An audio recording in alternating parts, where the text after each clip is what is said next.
Ganhamos, vencemos, era o que precisava acontecer hoje. Campeonato Brasileiro, tu precisa caminhar na tabela de classificação, né? O Grêmio estava meio que estacionado ali, precisava ganhar, ganha de uma camisa pesada. Ah, não, mas o Atlético estava com uma campanha que é muito abaixo. Bom, aí problema do Atlético, não temos nada a ver com isso.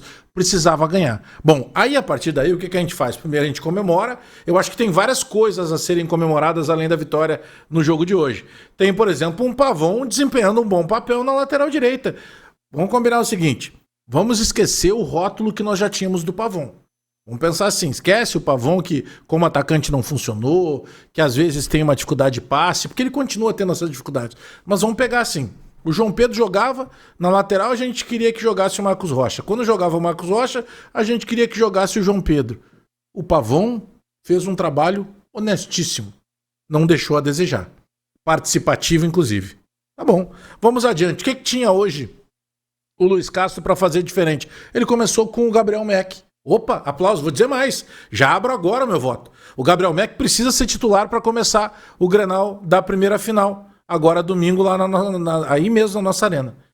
Tem que começar. Ele entrou no segundo tempo do jogo contra o Juventude, mudou o jogo e nos ajudou a classificar para a final. E hoje ele fez um belo jogo. Fez um jogo maduro, fez um jogo de finalização, fez um jogo de drible na hora certa, fez um jogo de novo de coragem. Gabriel Meck, titular do Grêmio, mas eu não tenho dúvida que o Meck tem que ser titular para começar o Grenal. Bom, vamos para mais uma novidade do jogo de hoje, o Enamorado. O Enamorado fez um jogo... O Enamorado, quando ele foi anunciado, que estava se tentando a contratação, eu, particularmente, confesso a vocês que eu tinha ouvido falar muito pouco do Enamorado. E aí eu fui ver alguns lances dele. E obviamente que a gente, quando vai pegar o compilado de lances, na maioria das vezes tu pega os melhores lances possíveis do jogador. E o que me chamava a atenção é justamente o que ele entrega no Grêmio, drible. Ele tem extrema facilidade de driblar. Ele pegou o Renan Lodge, lateral esquerdo, que é bom lateral esquerdo do time do Atlético Mineiro, eu diria que um dos melhores do futebol brasileiro, e ele fez bife à milanesa, levou para um lado e trouxe para o outro, e levou de outro para o novo e cruzou a bola na cabeça do Carlos Vinícius.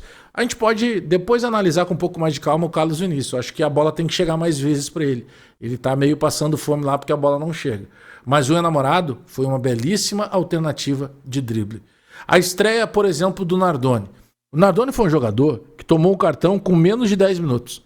E quando ele toma o cartão com menos de 10 minutos, poxa, ele é o cara do conflito, do contato, numa função nevrálgica de meio campo.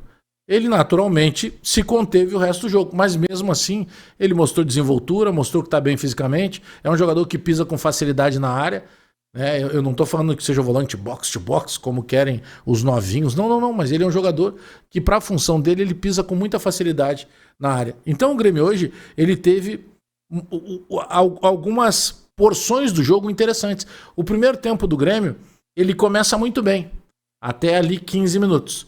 Com 15 minutos tem o jogador Natanael, que é expulso, lateral direito do Galo. E a partir dali, o Grêmio tem uma vantagem numérica e que em determinado momento eu até acreditava que muito rapidamente o Luiz Castro ia tirar a vantagem desse jogador a mais que tinha. Mas não foi assim que aconteceu. Só que de qualquer maneira, de toda forma, mesmo não acontecendo dessa maneira que nós imaginávamos, o Grêmio, até pela vantagem numérica, o Grêmio não passou trabalho no primeiro tempo contra o Atlético Mineiro. Só que daí, vejam vocês, o Grêmio vai pro intervalo, quando ele volta ele faz com 5 minutos o gol do Noriega. E aí com 11 minutos, num chutão do goleiro do Atlético lá pra frente, o Vieri chupa uma bala danada e o Atlético Mineiro, através do Vitor Hugo, faz o gol de empate. Dali pra frente, o Atlético Mineiro fez mais do que a gente durante alguns minutos. Até que aos 20, numa patada de fora da área, o Marlon mata o jogo. Então nós encontramos sim algumas dificuldades, mas o Grêmio começou mais organizado. O time do Grêmio hoje, do início do jogo, era um time organizado. Era um Grêmio que até a expulsão do jogador do Atlético, porque depois da expulsão a gente sempre vai considerar que o Grêmio, por ter um jogador a mais, teria uma vantagem natural. Não, mas até os 15, 16, quando é a expulsão, o Grêmio já tinha mais volume de jogo. O Grêmio conseguia construir um pouco mais do que a gente estava acostumado. Então acho que tem algumas coisas que já encontrou no time o Luiz Castro. Eu ainda contesto o Vieri, tá? Eu acho que vai ter que jogar o Wagner Leonardo ou até o Kahneman. O lado direito da zaga tá garantido. É o Gustavo Martins, não tem que mexer ali. O Noriega não joga no final de semana porque ele não está inscrito no Campeonato Gaúcho. Mas o Luiz Castro conseguiu ver que ele pode apostar no Mac.